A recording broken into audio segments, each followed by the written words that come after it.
I did not even have to leave the house to get this video of the mule deer eating just on some little spruce tree needles. Can't imagine that's very nutritious or tasty, but anyway, I guess that's what they're taking for survival. Looks like about 4 of them there.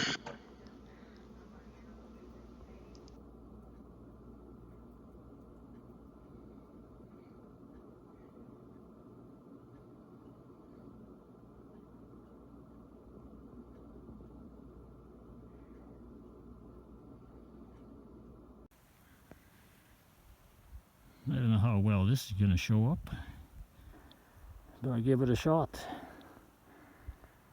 You saw them chewing on spruce needles in the earlier section of the video.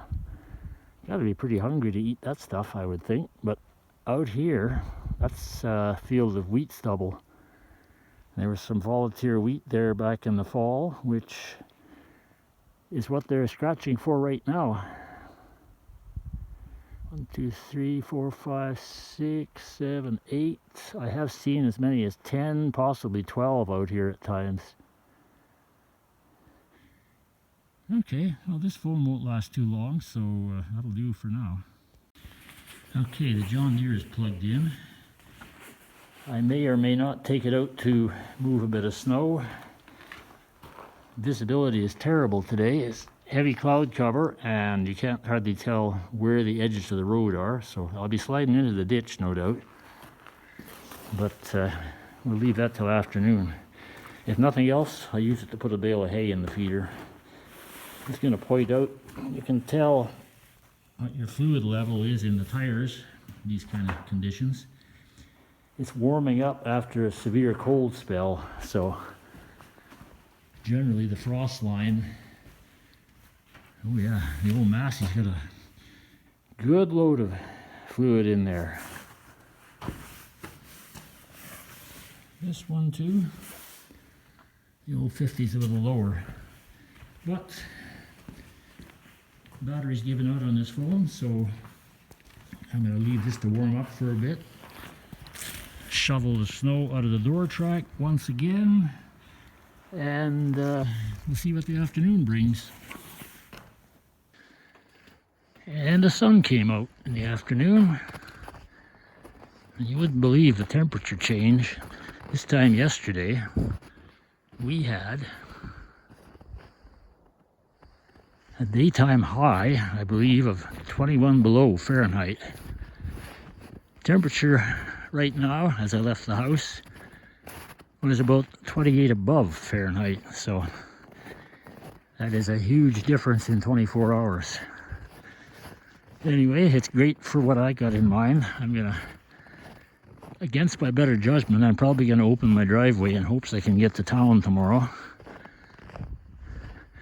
Forecast is calling for a chance of snow and wind tomorrow. Deer out there feeding.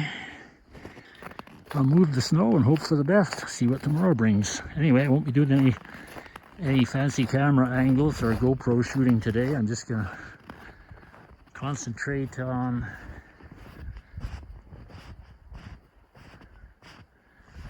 getting the job done here.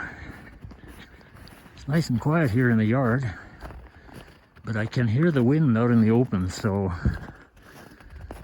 hopefully it's not drifting. At least I got visibility working for me today. You can see shadows at ridges, so I shouldn't have a problem running into the ditch and getting stuck. Okay, I'll fire up the John Deere. This won't be too dramatic because it's been plugged in for what?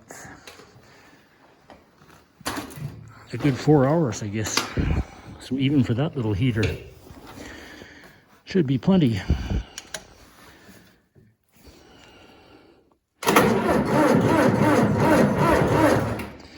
Okay, what's happening here is the 3-point hitch is trying to lift the blower, which means the starter is really overworked. So let's try it again.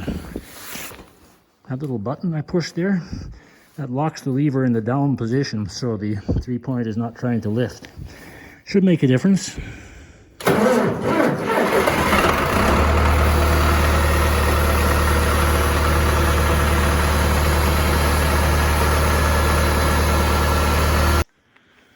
Okay, I just lost my ending that I had carefully prepared here, so I'm not going to start it up to show you again, but what I was seeing here as it was idling, to shut it down, or no, before I shut it down, I opened this cap here, and there's oil vapor rising out of there. I don't know if that's normal on these or not. But the 3-point hitch continues its crazy antics. I have to lock it in the down position to keep the snowblower on the ground. This little button here has to be locked in.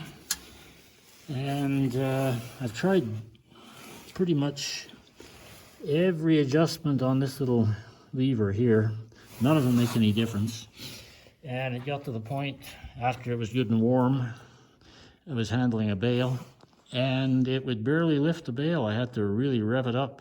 It seemed like all the hydraulic power was going to the 3-point hitch, which was needlessly cycling up and down. But anyway, it'll still lift the bale if you keep the RPM up.